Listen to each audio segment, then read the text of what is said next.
Sir, how do you know that the person you are with is the right person for you? How to overcome laziness and stop procrastinating. Despite being surrounded by so many people, we still lack that feeling of belonging to somebody. How do you recommend today's youth to be focusing on building a true passion?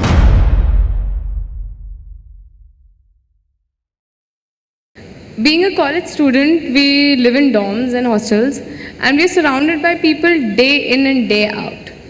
And with people comes opinions and ideas. So for instance, let's say I got up in the morning and I got ready for class and I'm about to leave, and one of my friends joins me and she casually comments that your hair doesn't look very good today, like what's wrong with it? So some of us are of the type that we'll rush back to our rooms and just fix it somehow. That might even mean that we're late for class. But let's say I didn't even do that. But that thing would keep going in my mind, like throughout. I would be in the class, but I'll be thinking about my hair. So it is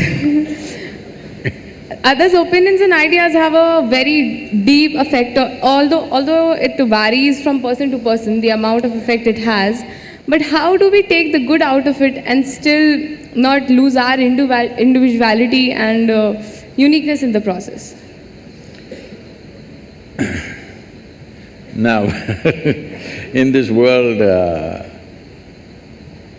more money, probably 10 times or even 100 times more money is being spent on hair products than on the brain products. So it looks like a whole lot of people don't care what is inside, they only care what is outside.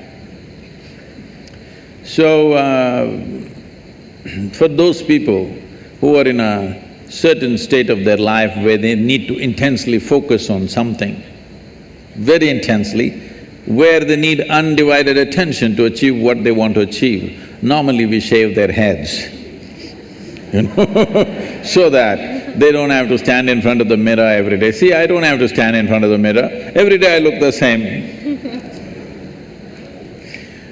So I don't have to check how am I looking today. So when you're focused on something else, certain things get less significance. How we look, is it important? Yes, it is. To some extent, it is important in our lives. But right now, you're not going to walk the ramp, you're going to the class, okay? So all you have to do is bundle up your hair, tie it up on top of your head so that they can't see your hair, they can just see the knot and they can see the size of your head, that's a good thing. It is not that one should not be concerned about their appearance, of course it matters, but where does it matter, where does it not matter is something we have to decide. If it matters too much everywhere, I've seen people about 27 times in a minute,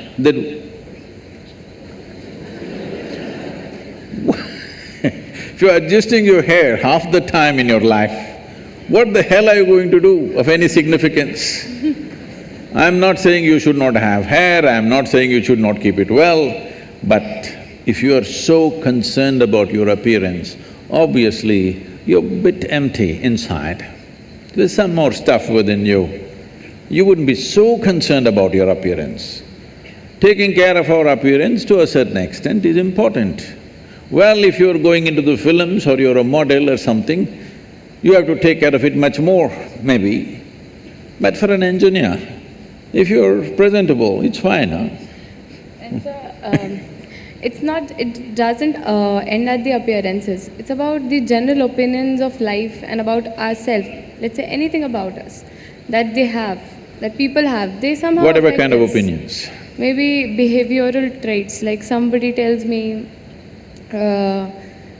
you speak very loudly, maybe. You speak very loudly all the time, why do you do that? Maybe, I mean, it hasn't happened with me, I'm just giving an example. So, how do we take… like, I was it's a about very to tell you your casual trousers are comment. torn, but I didn't tell you. There was a time when I lived in denims, nothing but denims, okay? Only Levi's. And because of motorcycling and all kinds of things, they would get torn. We had to get it from United States, otherwise they were locally not available in 60s. So we used to patch it up, but now people are tearing it up and then wearing it. So obviously the message is you don't care a hoot what other people think about you. Let that come into every aspect of your life, you don't really care what other people saying about it. That's the idea, isn't it? The idea of tearing up a new pant and walking is, you don't really care, but that's not the truth with a whole lot of people. How is it torn? Your pant is torn better than mine. So we've gotten into this mess essentially because we have not delved into what this is. There is no profound experience of yourself. Who you are is a bundle of opinions that other people have given. If 10 people say you're good, you will become very good. It's like this. You went outside, somebody told you, oh, you are the most wonderful person on this planet. Then you are floating on cloud number what? 9. Only 9, huh? In Tamil Nadu, we do 11. So you're floating on cloud number whatever, and you came home, they told you who you really are, and suddenly it'll crash the cloud. Floating on a cloud is not a wise thing, you're bound to crash, isn't it? Hello? Floating on a cloud is not a safe thing to do, you are bound to crash. So, whatever this floating on cloud number whatever is not a good thing because somebody blows you up.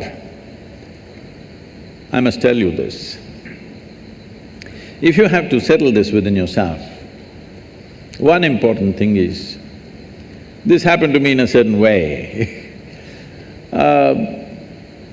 My daughter started traveling with me when she was 3.5 months old alone. So I'm driving my little Maruti all over the country, this is the time when I'm building Isha Foundation, and my right leg is always heavy. So I keep one hand on this little baby and drive full on the highways going from town to town, various programs and stuff. So she grew up in many people's homes, every week she's a new home. I made one rule to all of them, never teach the girl anything. You're not going to teach her ABC, you're not going to teach her 1, 2, 3, you're not going to teach her Mary had a little lamb, because I don't care whether Mary had a lamb or not. Nobody teach her anything. So, because nobody is teaching her anything, she's all eyes and ears. By the time she's 18 months, she's speaking 3 languages very fluently. Nobody taught her anything. I said, no rhymes, no 1, 2, 3, no ABC, nothing.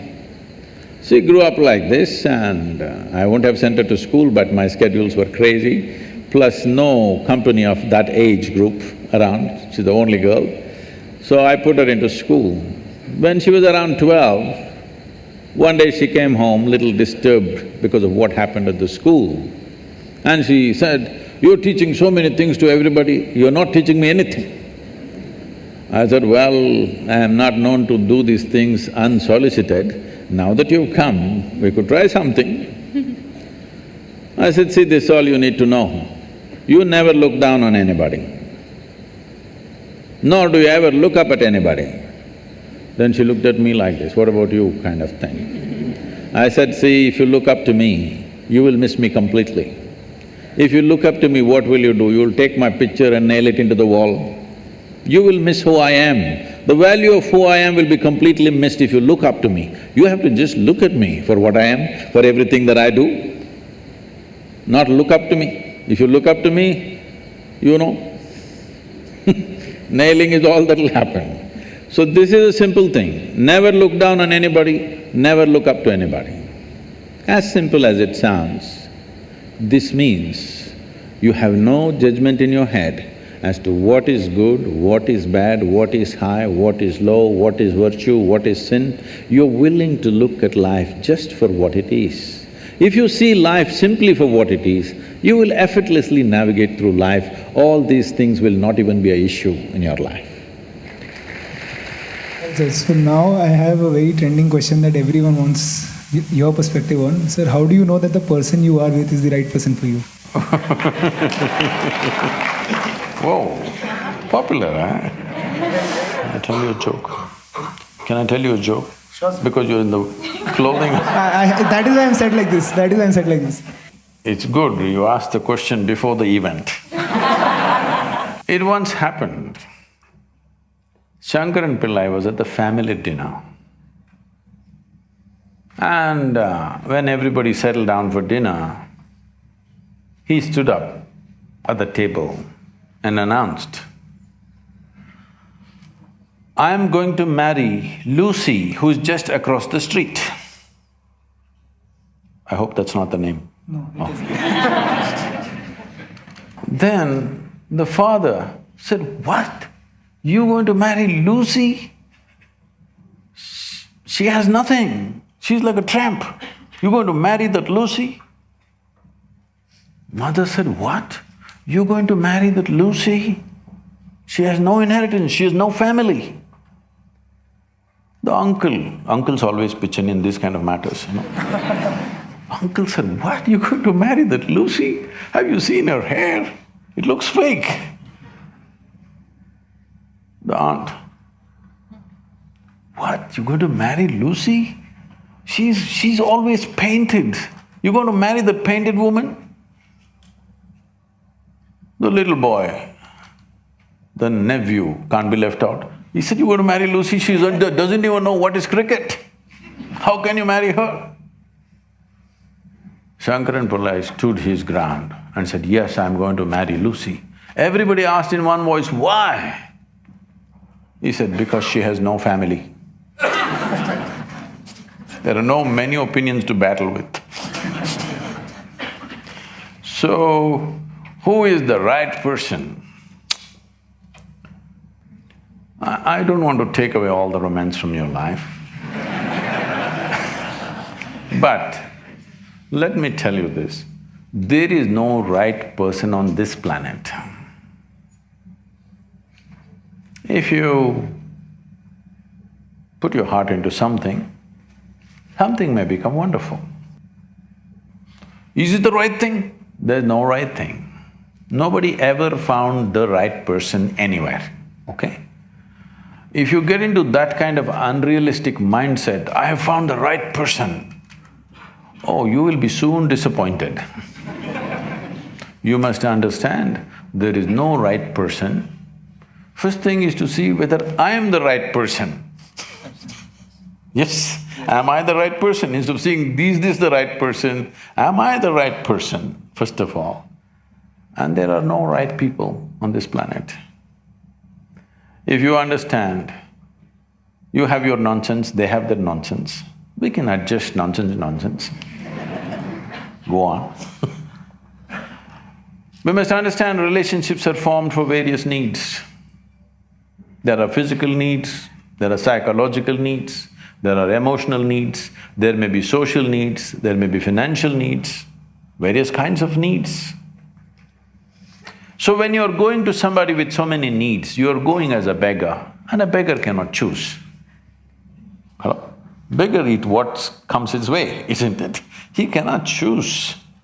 So, if you really want to make a choice in this world, first and foremost thing is, you bring yourself to your place. I'm again going back to the same thing, where your experience of life is just pleasant by yourself. You're wonderful. Now, let us see what gets drawn to this one. If you're really wonderful, things will happen in every way, I'm saying. In terms of career, in terms of marriage, in terms of relationships, the best will happen to you because you made yourself like this. Instead of trying to work on somebody and fix them, if you work upon yourself and make you so wonderful that everybody wants to be with you, then there is a choice. Right now, when you're going out of your compulsive needs, you are a beggar. Beggars should not choose, they must eat what comes their way. And this whole thing is an American thing, that there is a soulmate somewhere. God made just one more person just for you. But these days, every 2 years, he keeps making one more person just for you. Obviously, God is making too many mistakes with you. Now, this soulmate business, first of all, I don't like to use that word, but now you uttered the word. See, body needs a mate, understandable. Maybe psychologically also you need a mate, understandable. Emotionally you need a mate. A soul cannot need a mate. Even if your soul needs a mate, it needs evolution, isn't it? So soul doesn't need a mate, nor was some person made perfectly for you, okay? This creation makes all kinds of unique idiots. If you understand you are one kind of idiot and the others are different kind, you will understand their nonsense because you know you got your stuff. If you think you're perfect and God has chosen you and He's made another person perfect somewhere else, you're heading for a disaster, okay? There's no such thing. Even, people today, after 5,000 years, people are still adulating and worshipping Krishna as the greatest lover, but his wives are dead unhappy with the guy. Yes. So, you're not going to find any perfect person.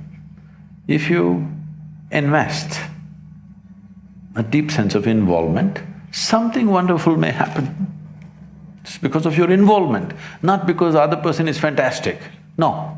Even if you choose a fool, actually it's easy that way. If they're not stupid, why would they come to you first of all? No, I'm just being nasty. So, even if you choose a fool, it doesn't matter. If you involve yourself, it can turn out very beautiful. You chose the smartest person in the universe, it could be a disaster. So, do not think in terms of, whatever this made for each other nonsense. No. You choose the opposite, actually. The genders are opposites. You choose the opposite because you don't want them exactly like you want them some other way. The reason why a boy is attracted to a girl and a girl to a boy is because they're different. But after some time, after a little bit of time, you slowly start expecting they're just like you. This is a serious mistake. Because if one more person becomes just like you won't be able to bear with them for 2 days. Hello? Please tell me. If there's one more person just like you at home, could you live there? You're glad they're different. It's wonderful, nobody is like you, isn't it? Nobody is like you on this planet. Try and see. Nobody is like you, and that's good. Don't look for sameness, not necessary. It's a difference which makes the… Because of the difference you tango, not otherwise. Namaskaram, Sadhguru. I want to know that when a student steps into college, all of a sudden he or she gets access to a huge amount of pornographic material which so far was off limits for him or her. And in the process, he or she enjoys that, and as we said, he or she experiences heaven on earth. But, and we even have nicknames for those people who overdo it. They masturbate. We overdo it sometimes. So how do we know how much of that is good or bad? And so can we have the truth about masturbation? Oh, looks like a popular question, eh?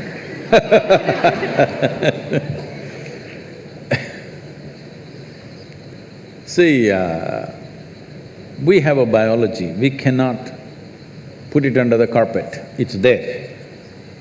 It's best we address it for what it is. But right now the problem in the world is, because certain religious institutions in the world took this attitude that the very biology of the human being is wrong, because of this, culture started hiding it under the carpet. Well, in this culture we never had it, but after the British came and left, we became more prudish than the British.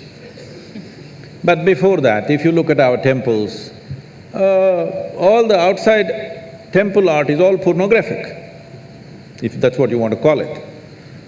But we don't call it pornographic, we are only talking about the various dimensions of human biology. Because we don't see it as wrong, but we see it as the periphery of life. If you stay there only, you will stay on the physical dimension forever, you will not explore anything else. So in the temple, always it's the periphery. You are supposed to look at that and understand it's the periphery of life and try to make an attempt to go deeper, but at the same time not to be in denial of it. Not to glorify it or not to be in denial of it is the most important thing. But in your college, watching these things on the whatever, your internet or whatever, people tell me that somebody told me, I don't know if these percentages are correct. When I was asking, what is the content? I was trying to understand the internet and its content. What is the real content on the internet? They're telling me, you should know, they're telling me 70% of the content on the internet is pornography. Is it so? Is it so? You must be the expert.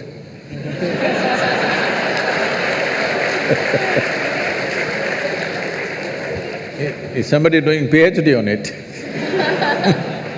They told me 70%. I said 70% is unreasonable and sick levels of pornography.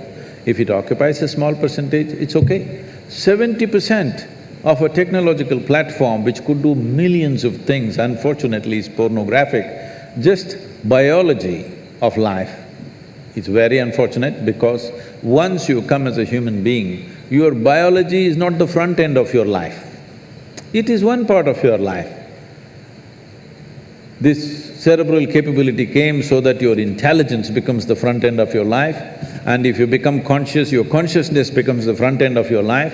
Biology is the front end of a bull. It's okay for him, that's all he knows. But biology should not be the front end of a human life. It is part of our life. We are not denying it. So, at a certain stage in your life, it's like this.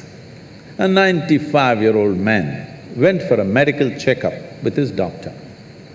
The doctor did a thorough checkup and said, "Hey, old boy, you're doing great for 95, no problem with you." Then the old man asked, "Doctor, but what about my sex life?" Then the doctor looked at him and asked, "Thinking about it or talking about it?"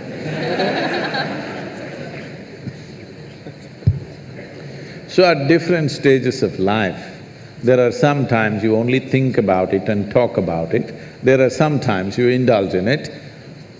These are passing phases of life.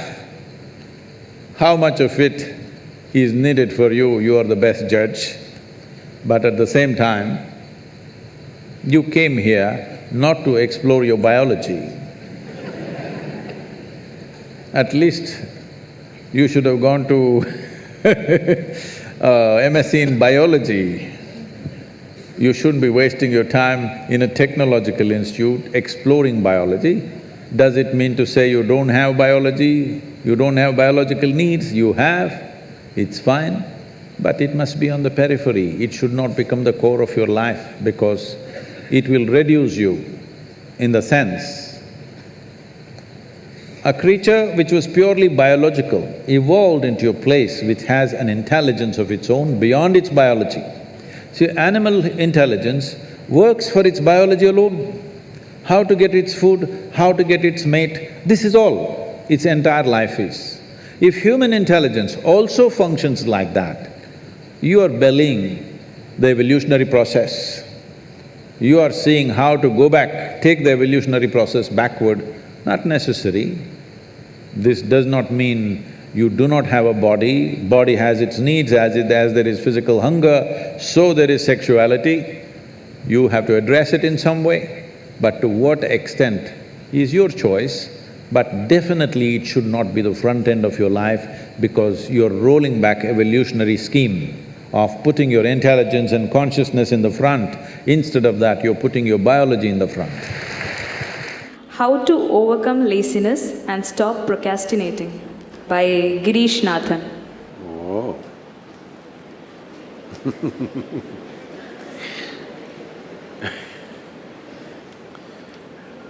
See, if you're postponing something, you're obviously doing something that you don't want to do. If there is something that you really want to do, will you postpone it or prepone it? Hello? Do you see somebody is waiting for someone they badly want to see? Only 10 minutes. In the 10 minutes, they will look at the watch 25 times. Why? They want to prepone it. You're doing something that you don't want to do, so you want to postpone it. I'm asking, why the hell are you doing something that you don't want to do? No, because if I do this, I will get that, I will get that. That's not the point. There's nothing to get in this life. There's really nothing to get in this life. Either you lived this life in a profound and intense manner, or you did not. What will you get in the end? Huh? If somebody dies in the agricultural college, do they bury them or fire them? How is it? What's the tradition? Burying is good for agriculture because human beings make good manure. So in the end, what will happen to you and me? They will either bury us or burn us. That's all will happen in the end. You think something else, they'll give you a prize? Nothing will happen in the end. Only thing is the process of life. How wonderfully did you live? That's all there is. So if you are doing something really wonderful, do you want to prepone it or postpone it? Huh? Prepone only. So you must find what is it that you really want to do. If you find that one thing, you will always prepone everything, not postpone. Despite being surrounded by so many people, we still lack that feeling of belonging to somebody, being accepted by somebody, being loved by somebody. How should we deal with that discontent and loneliness? On one level, many questions are aimed towards, how can I be free from this and that? Another level, you are asking, how can I bind myself to something or somebody? You must decide. What is the highest value in your life, freedom or bondage? Please, I would like to hear that word. Oh, freedom! But if you are free, you feel lost. If you go into the mountains and you're totally free, that is, nobody around, nothing around, you just in the empty space of the mountains, you don't feel free, you think you're lost. So to handle freedom, it needs a certain clarity and strength. Most people cannot handle freedom. They are always trying to bind themselves, but only talking, mouthing freedom all the time. If you really set them free, they will suffer immensely. So this is an evolutionary issue. In the sense, human beings are right now like this. A caged bird, if you keep a bird caged for a long period of time and then one day you took off the door of the cage, still the bird won't fly. From inside it'll protest that it's not free, but it'll not fly. Human condition is just that. For all other creatures, nature has drawn two lines within which they have to live and die, and that's what they do. But only for human beings, there's only bottom line, there's no top line, and that's what they're suffering. If their life was also fixed, like every other creature's life, they wouldn't be stressed, they wouldn't be anxious, they wouldn't be struggling how to handle their own intelligence. And that is what you're seeking unknowingly. You may seek it in the form of relationships, you may seek it in the form of profession, you may seek it in the form of nationality, ethnicity, community, God, heaven, hell. All you're trying to do is draw an artificial line which does not exist. Because freedom needs courage. Freedom needs a certain madness. If you're very sane, you cannot be free because you will go between the two lines of logic. To be free, it takes a lot of strength. That if you… First of all, what needs to happen if you want to be free is Do you understand that all human experience has a chemical basis to it? Hello? What you call as joy is one kind of chemistry, misery is another kind of chemistry, stress is one kind of chemistry, anxiety another kind of chemistry, agony one kind of chemistry, ecstasy another kind of chemistry. At least ecstasy, you know it's another kind of chemistry. I hear.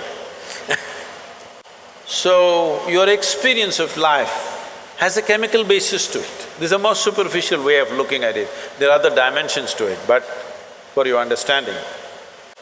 Or in other words, what you call as myself right now, you're a chemical soup. The question is only, are you a great soup or a lousy soup? Yes or no? Right now, if you have a chemistry of blissfulness, if you close your eyes, it's fantastic. If you open your eyes, it's fantastic. If somebody is here, it's fantastic. Nobody is here, it's very fantastic. Yes or no? But you have a lousy chemistry. If you look at them, if they smile at you, it's nice, not fantastic. If they look at you like this, suddenly it's a problem. If these people are happening just the way you want, your chemistry is reasonably balanced. If they do something that you don't like, boom, it goes somewhere else. So essentially, you have not looked at this mechanism, what is the basis of this, how it functions, how I can make it function at its highest level.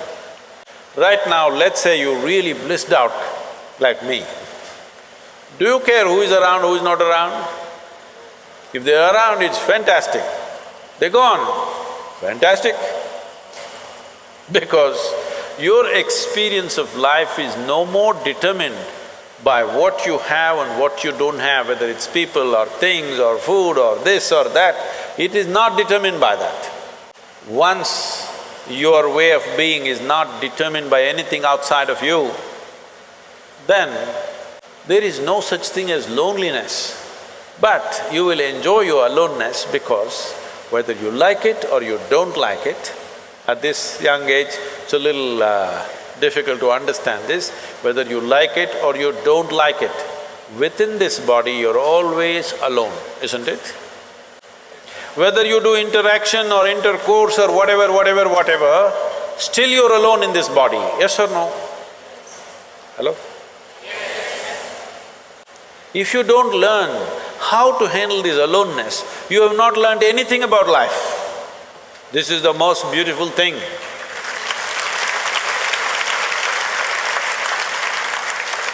The most beautiful thing about life is, nobody can get here, it's just my space. Yes or no? Isn't this the most beautiful thing? Nobody can invade me. They can capture me, they can torture me, they can do so many things, but they cannot invade me because I have a space which is just my own. Isn't this the most wonderful aspect of your life? Don't suffer that. That is the most beautiful thing. What are those songs, popular songs? Pining for somebody. Without you, I cannot exist. Most of the songs are that way nowadays. Sing one song, no? Older ones, older. I'm horrible at singing. Huh? I'm horrible at singing. Just tell me the words, I will sing. I think… Say it on the microphone. हम तेरे बिना रह नहीं सकते, तेरे बिना क्या वजूद मेरा। You saying it to me? Okay, I got it. Sri Ram is a singer. Sri Ram, that song, what is saying? हम तेरे बिन अब रह नहीं सकते, तेरे बिना क्या वजूद मेरा। See, all the boys must learn songs like this, otherwise you can't floor the girls. But the girls should understand the guy has a need and he's doing this, it's not really true, but let's enjoy the game right now. Because what we do is just a certain… it's a certain game, life is, because it comes to an end. But the important thing is, how are you within yourself? If you are here in such a way that you are only driven by your needs, you will live a very meager life.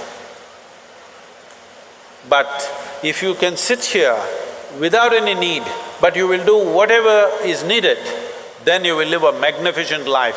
It's my wish and my blessing. Every one of you must have a fantastic life. Make it happen for yourself.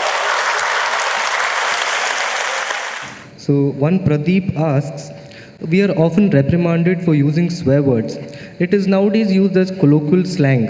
What is the big deal with using slang words when I casually use it without intent? See, this happened. A nice Catholic girl got married and went.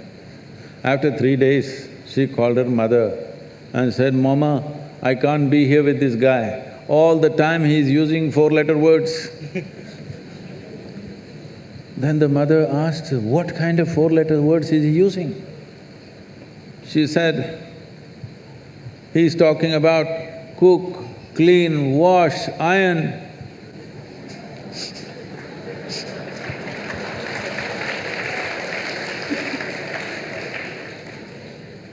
So, what is wrong in using words? Essentially, what you're calling as swear words is largely today, we have our own swear words which are very generic to our languages, and some are vulgar, some suggest certain intentions, some refer to our families and and some are just simply poking fun at each other kind. But largely your swear words in English language that you use today are essentially picked up from America. It's either toilet or bedroom, okay? I must tell you this. This is way back, many years ago. A guest came from Australia. I'm talking about nearly 40 years ago. A guest came from Australia and I'm supposed to take this person around in Mysore. You know, Mysore is a touristy place. You're from Bangalore, huh?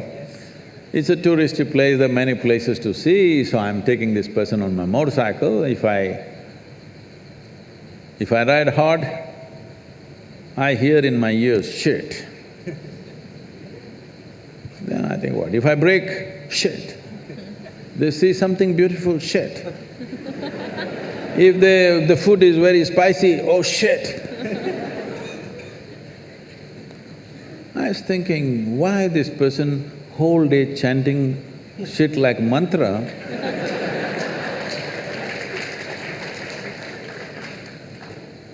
I thought maybe constipated, trying to invoke. Because what should be done in the morning, whole day, why are you dragging it through the day, you know? Then I observed, they're getting angry, shit, and they become little calm. Oh, then I thought, oh, it's working for them, I should not disturb this, because I don't believe in disturbing anything that's working for anybody. If it's working, let's leave it. So I just thought through this. See, we have looked at the whole science of uttering sounds in a powerful manner, what it can do to your consciousness, what it can do to your body, what it can do to invigorate your energy, many aspects of this. And then we say, Shiva.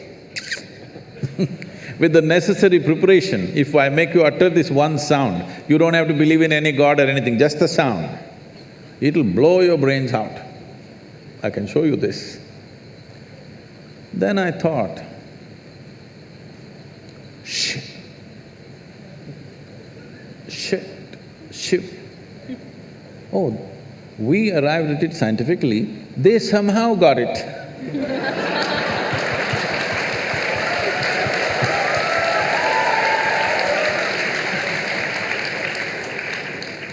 Even in Shiva, it is only Shi which is the powerful part, Va is a dampener, so that people don't blow up too much. It's like to balance. Instead of Va, they put Ti. I thought it's okay, it's working, so why? Because usually when they keep saying too often, the T doesn't come, they say Sh. So even me, when I say Shiva, the Va doesn't really come out, it's just Sh. So I thought it's okay, what does it matter? Then immediately some people got very… this thing, Sadhguru, you are saying Shiva and shit are same? Highest and the lowest? I said, see, this high and low is all your business. But as far as your mind is concerned, in case your vocabulary is stored in an alphabetical order, Shiva and shit are close together. You cannot store Shiva here and shit here. You don't have such a capability. I don't know how it is stored in your mind. Suppose it's alphabetical, they are right next to each other, so you can't separate them. So the question is not about what is good, what is bad, what is right, what is wrong. The question is, will it work everywhere? If you keep shitting all over the place, is it going to work for you?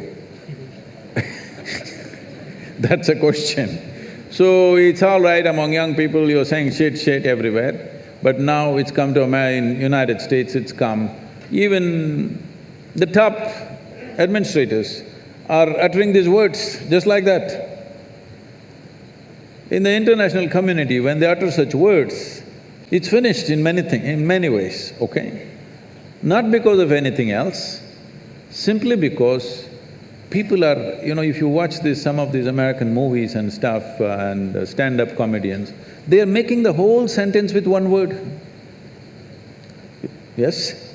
Whole sentence is just one word repeated in many different ways and they're elogizing that. I'm saying to develop or to evolve a complex language, it took such a long time, it's taken thousands of years for human mind. One of the most complicated things that we have come up with as a civilizations in the world is language. Language is not a small thing. That way in India, we have 1300 languages.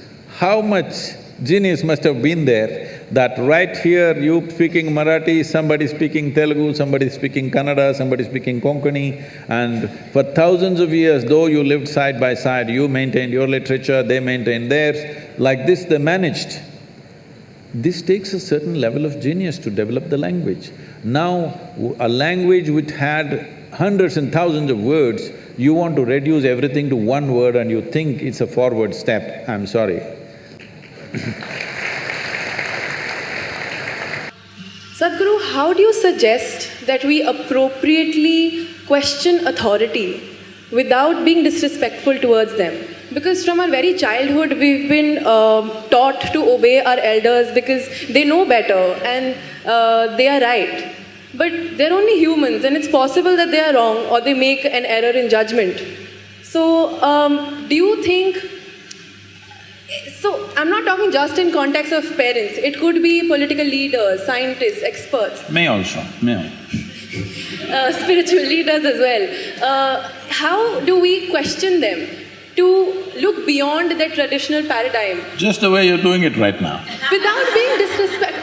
I understand. But it is possible that they take it as challenging their authority. So, see, respect. You use the word respect. Respect is not something that you ever demand in your life. Please don't ever do such a vulgarity that you demand respect. You can only earn it. You cannot demand it. The moment you demand it, it becomes vulgar. Yes or no? So you stand one step higher than somebody and you demand respect. Or the only stupid thing that you did is you came here a few years earlier than someone else and you demand that I'm senior. It must be happening in the college also. 1 year senior I am, you better respect me. Just 1 year ahead I joined the college and now I'm senior, okay? So, this is an unfortunate reality that's well established in the world, that in the name of religion, in the name of authority, in the name of parenthood, in many different ways, we have been trying to establish authority is the truth.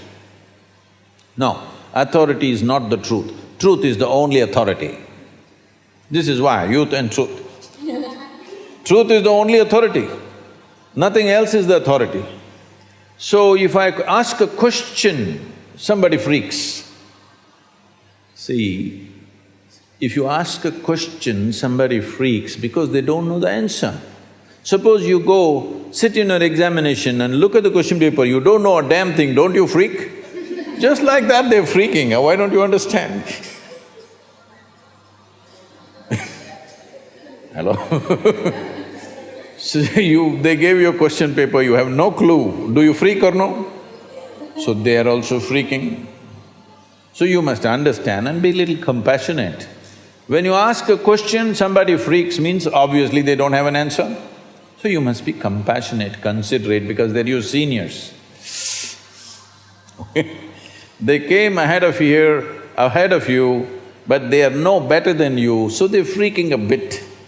Please make way for them a little bit, what to do? They've grown little bigger than you. But at the same time, there is no need for anybody to succumb to that.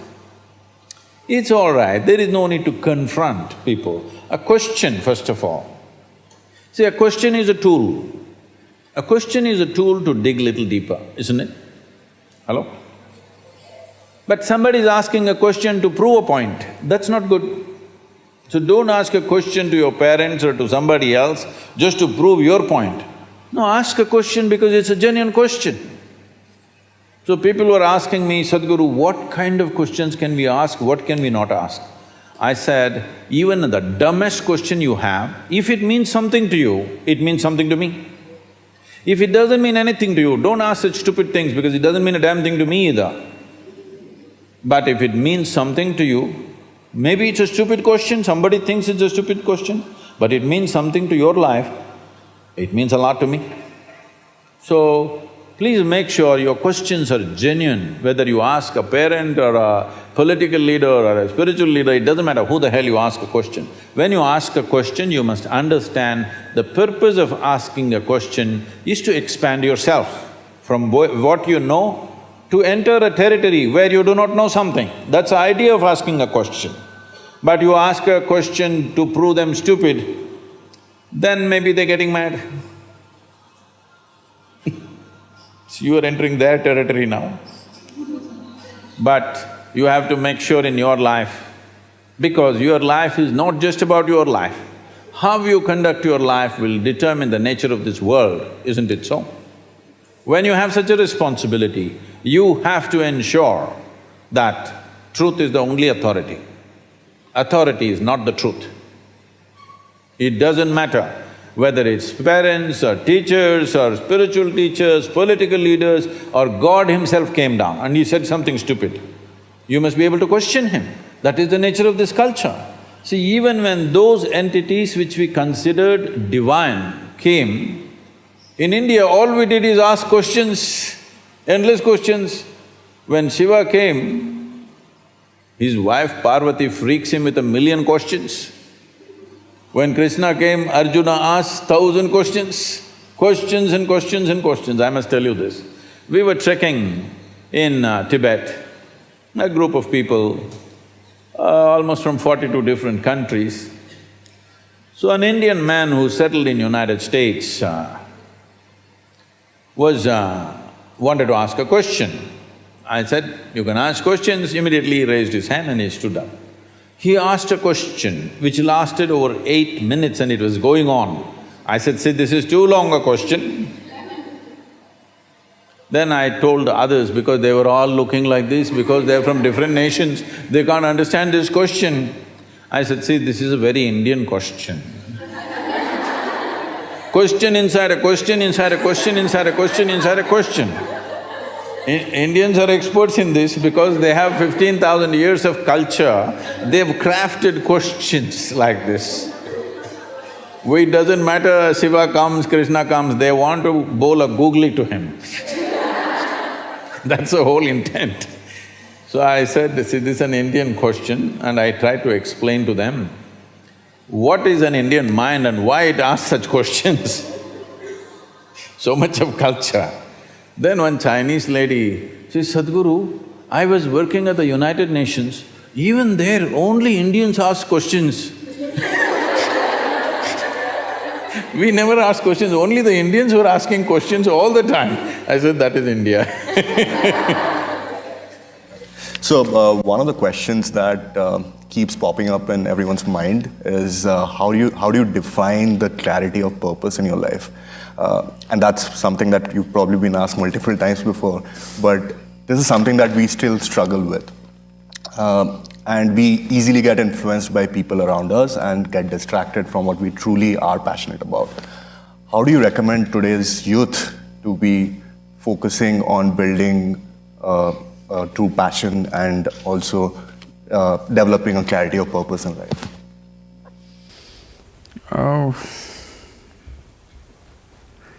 See, this idea that a human being has a purpose to his existence is a very tyrannical idea. The moment you have a strong sense of purpose, you are a natural tyrant. The question is only question of competence. There are lots of tyrants all over the place. There are lots of Mussolinis and Adolf Hitlers all over the place. Fortunately, they're impotent and incapable. Yes, there are lots of them. Don't think only one was born. There are lots of them. Fortunately, nobody has the capacity or the competence that those tyrants had. Otherwise, there are a whole lot of people with same intention of wanting you to be something other than who you are right now. So if I have a purpose to life, if it gets organized, it becomes a mission. Who the hell are you to have your own mission? You're here, you're just a pop-up on this planet, all right? You pop up and you pop out. Here, instead of doing what is needed most right now for maximum number of people, you have your own purpose, maybe God-given purpose. Whenever people say they have a God-given purpose, they have done the most terrible things on the planet. Now you don't like it, it's okay, but have they not? Whenever people said, God spoke to me, terrible things are coming. You can be sure about it. You heard these statements because you are trying to endorse your nonsense with some other authority from elsewhere. Why do you need a purpose? Life is a phenomena beyond your understanding. You're here to experience it and enhance it for yourself and everything else around you. That's about it. What is there for you to have a purpose of your own when you've not even figured out where it begins, where it ends? When you have not even figured out where this cosmos begins, where it ends, where you come from and where the hell you will go, how come you have a purpose of your own? You don't need a purpose, you just need sense. You need sense and sensitivity. And sensitivity will naturally come if you look at life as a more inclusive process. Right now, some studies in the last 2 days creating a flutter, I've been talking about it for last 25 years. Some studies say that in the next 5 years, the insect population is going to go down so dramatically that all agriculture on the planet could be seriously hit and food could become a great crisis. I've been talking about this continuously for last 25 years. People think worms and insects are no good. But I'm telling you once again, if all the worms die right now, in the next 14 to 18 months, there will not be a single life on this planet, including you and me. If all the insects die, within the next 2.5 to 4 years, not a single piece of life will exist on this planet. But if you and me die, planet will flourish. Yes, this is the fact of our existence or no? Hello? Whatever nonsense we think about ourselves, without human race, this planet will do great. But without worms, insects, microbes and various other creatures, this planet cannot exist as a life. So, our idea, the most destructive idea that's been put into human minds in the name of religion, philosophy and nonsense is that creation is human-centric. Creation is not human-centric. You are just a speck in this creation, you're really nothing. As I said, you're like, on your computer screen there are pop-ups. You pop up and you pop out. You think so much about yourself, but actually before you and me came here, countless number of people who all thought they are great people came and went. Where are they now? All topsoil. Yes or no? Worms are feasting on them, all right? But human beings This is all it is. In this vast cosmos, this entire solar system is a tiny speck. In that tiny speck, this planet Earth is a microspeck. In that microspeck, Detroit city is a super microspeck. In that, you're a big man. This is a serious problem. This is all because of our learning. Do you understand? This is because of our learning, because we've lost our sense of perception. We are not seeing things as they are. We are making up things in our mind in the name of education. It's time we come to reality. Once machine learning comes, your nonsensical learning will not mean a damn thing. Just because you read a book, you're acting superior. No, a 5-year-old kid will turn on his machine and tell you, here. It's a great time.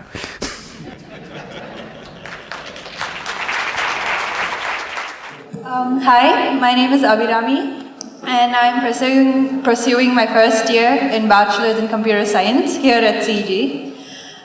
So my question is, all of us here have been through more than 15 years of education, but I haven't found an application or use for many of the things I've learned.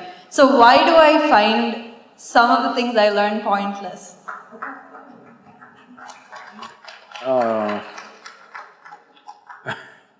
No, that should not be happening in an engineering college. I can understand that in a high school. Most of them are pointless. But in a technical school, that shouldn't be happening. But the important thing is our education system. I wouldn't say that so much about the technical schools like this, but largely our education system was created just to provide clerks for Her Majesty's service. There was no imagination behind it. Obedience was the most important aspect of our education system. This is why you have to just mug up a whole textbook and puke it there, and that's what's supposed to be excellence in education. I wouldn't say that about technical education, I think it's different. So, right now, we wrote a policy on textiles in India, we wrote a policy on the rivers and agriculture. Right now, we are busy writing a policy on education. Of my constant push, recently government announced that in future, in the schools, only 50% of the time in school should be focused towards academics, rest should be focused towards sport, art, music, craft and variety of things.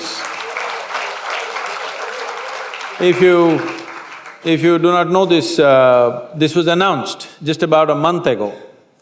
But announcement is fine, but the schools are not equipped to shift. Our schools are made like this. There is a whole lot of… I always said, as much as math and science, there must be that much of music, art, variety of other things. Our schools are managed like this, but that's a small number. Right now, we have convinced the government and government has announced, central government has announced this, but to implement it on the ground, it's still far away because it needs infrastructure, it needs human infrastructure, it needs physical infrastructure, training and various things which are yet to happen in this country, it'll take time. But at least that intention has come, and we are seeing how schools, academic part of the school for a whole lot of children should not be more than 3 to 4 hours a day max. 3.5 hours is all I'm thinking about. Rest of the time, they must learn other things. Right now, we have created a nation where if a farmer's son goes to the farm with his father, father can be arrested for child labor. Yes, really. If you take your child to the farm and both of you are working on the land, people can come and arrest you because you're doing child labor. There is something very dangerous growing in the country. We've looked at this, we've kind of asked so many people. Today, if you ask the farmers in the land, are there people who your parents are from the farming community? Are there children? Only 1 or 2. If you ask any farmer in the country, how many of you want your children to go into farming? it's just 2 to 4%. So in another 25 years, when this generation passes, who is going to grow food in this country? I want to know. You may have technical knowledge, you may do an MBA, you may have various things. Do one thing, go on the land and take out one crop, let me see. It's too complex. We think farming is for the illiterate. It is not so. It is a very complex, meticulous operation. Just because he doesn't have formal education, it doesn't mean that he has no brains, it doesn't mean he doesn't know something, he knows something very vital because of which all of us are eating right now. Yes? Our stomachs are full. But this nation has the danger, of not being able to grow its own food in the next 25 years. So we are looking at how only a certain number of children need to go into academic education. Others need to learn other skills and variety of other things to do in the country. For their own well-being, not everybody's brains are made for academics, they simply suffer their academic life, a whole lot of them. Some of them have great joy in academics, a whole lot of them suffer their academic thing and the examinations and studying. How people are suffering, I'm seeing, these people should not be doing academics. They should be learning some other skills where their aptitude is. There is nobody to identify what is your aptitude, what is it that you could do well with joy. This needs to happen at an early time. Between the ages of 10 and 15, we must have a process in the education system where people can choose, and above all, it should be made. Right now the problem, one reason why everybody wants to go to medicine or engineering is because there is a social prestige nonsense. An electrician or a carpenter must have the same prestige that a doctor or an engineer has. Only then education will get leveled out. Above all, a farmer must have a higher place in this society than any of us. He's feeding us. I don't have a steady mind and I can't focus at one thing, even if I try a lot. Even mobile is a very big distraction apparently. So how do I focus on one thing at a time? I fear that if I give too much time to one thing, I might lose or lack in other things. See, see, the nature of human intelligence is such that it can do many things at the same time as a process. When I say intelligence, most people are misunderstanding intelligence as intellect. Intellect is your thought process. Thought is just one dimension of your intelligence. Thought is only happening because of the data that you have gathered in your mind. You cannot think about anything for which you have no data, isn't it so? Isn't it so? Isn't it so? So, human intelligence is made like this. In the yogic way of looking at life, we look at human intelligence as 16 parts. Out of these 16 parts, we can, for the sake of understanding, we can see it as 4 segments. These 4 segments are buddhi, ahankara, manas and chitta. Buddhi means the intellect. Intellect, when it comes to your intellect, would you like a sharp intellect or a dull intellect? You must choose, I'm going to bless you right now. Sharp intellect. So obviously, intellect is a cutting instrument. It's like a knife, it's a scalpel. It's good for cutting. If you want to dissect something, you need a good, sharp intellect. But suppose you want to sew something, all you have is a knife. If you sew with a knife, you know what'll happen?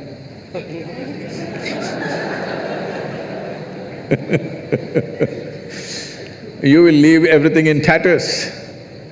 But right now, this is the way we are going about because our education systems are focused just purely intellectual basis. This is a cutting instrument. If I want to really know you, shall I dissect you?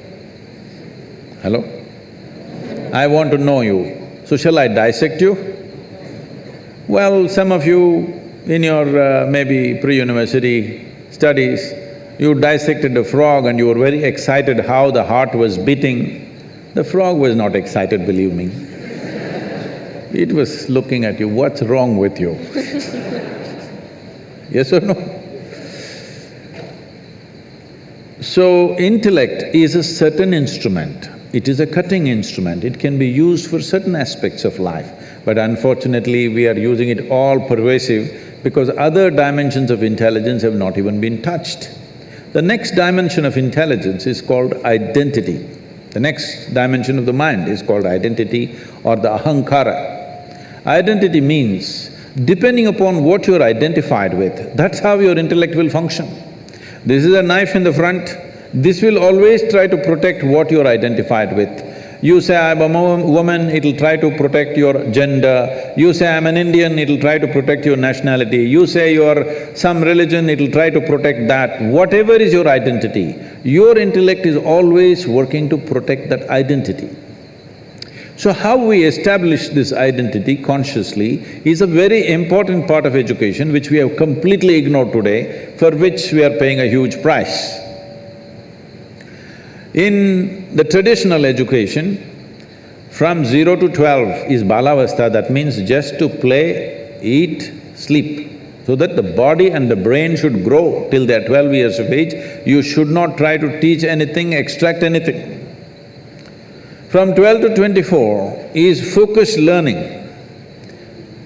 This is called as brahmacharya, discipline of how to learn. Learn is not just learning other disciplines, but above all, learning about the nature of my own human mechanism, my intelligence, my different faculties, how they function, because if I don't understand this, I cannot really apply myself into anything. So, we always establish this. You might have heard of this, there is something called as aham brahmasmi at the age of 12. This is taught to a child. Before we initiate a child into education, first he must take a universal identity, that my identity is the larger universe. Maybe today I'm an Indian, maybe today I belong to this religion or that religion, maybe I belong to this caste, clan or whatever, but my larger identity is with the universe, because education was seen as an empowerment. We don't want to empower you when your identity is narrow, because all the crime on the planet, all the corruption on the planet, all the horrendous things that people do to each other is only because of limited identity, isn't it? I can do it to you, but I can't do it to myself because this is me, isn't it? I can't do it to my own child, but I can do it to somebody else because this is mine and that is not mine. So before you are empowered with education, which is seen as a powerful tool for life, first thing is take a universal identity. Unfortunately, we've neglected. Because of this, today if you see, the cutting edge of technology and science always goes first for military use. Yes or no? So how to kill people, how to dominate somebody, how to destroy somebody, this is where our knowledge is going, simply because we did not establish a universal identity before education came to people. So the third dimension of your mind is referred to as manas. Manas means it's a silo of memory. When I say memory, it's not just what you remember, your entire body is memory. There is evolutionary memory here, there is genetic memory here, there is karmic memory here, there is articulate and inarticulate levels of memory, conscious and unconscious levels of memory, various dimensions of memory. We identify 8 different forms of memory. Right now, you may not remember how your great-great-great-grandfather looked like 10 generations ago, but his nose is sitting on your face. Body remembers, yes or no? Body absolutely remembers everything. So this memory is the basis of your intellect. If we take away the memory or de-link the memory from your intellect will become without activity. This is one important dimension of yoga, that we understood that if you want to continue the knife analogy, the intellect is like a knife.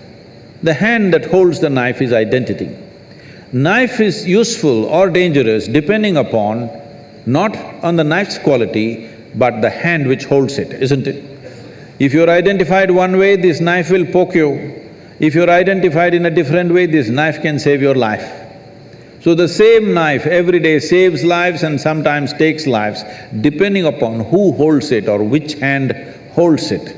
So we de-link the manas with the intellect. Now, intellect simply there, without intention. So essentially, yoga means this, to build an intensity within you without intent. Right now, I want to become an engineer, I want to become rich, I want to make money, I want to be this, I want to be that. You become goal-oriented. This is the fundamental flaw in the education system. We become goal-oriented. Because we want to get there, we are doing all this. We are like circus monkeys. Circus monkeys are like this. You show a banana and say, you do all those tricks, I'll give you a banana. So it will do all the tricks, banana. No banana, you will simply sit there. So, once you become human, you should not behave like a circus monkey. It is not because of a carrot and stick that you're driving yourself, because you're seeing that what you're doing is of some consequence to you and to the world around you. That's why the action. So if you de-link the knife and the hand and the silo of memory, then your intellect will shine with sharpness. It will not be rusted with memory, it will shine with sharpness. See, it's like this. There are some people who are when you go to restaurants, you will see, and maybe in some homes also, you ask them to cut a mango, they will use the same knife with which they've cut onion and they cut the mango and give you. You can't keep it in your mouth, the sweetness of the mango is gone. If the residual impact of whatever the knife has touched is there in it, slowly it will lose its purpose, isn't it? The same goes for your intellect. If the memory sticks to your intellect, after some time, it'll become a useless intellect because it becomes a highly prejudiced intellect. So, the entire yogic system is about this, to dissolve your identity and simply sit here so that your intellect will shine like a razor without any intent. Intensity without intent, if it comes into your intellect, you can do 25 things at the same time, just like that, okay? People keep asking me, Sadhguru, you have been busy the whole 6 months, not a day's break, then how did you write this poem? How did you think about this? How did you come up this plan? How did you design this one and that one? I have 12, 14 tracks running all the time, I just initiate and leave, they will run by themselves. See, when a computer is able to process something, if you feed and leave, it processes, isn't it? Isn't this a better computer than anything that you have ever used?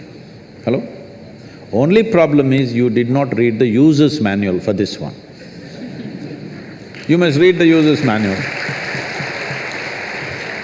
So just listening to videos is no good. We can teach you a simple practice. You start the practice of de-linking the intellect from the memory at least for a few minutes a day. You will see your intellect becomes super competent.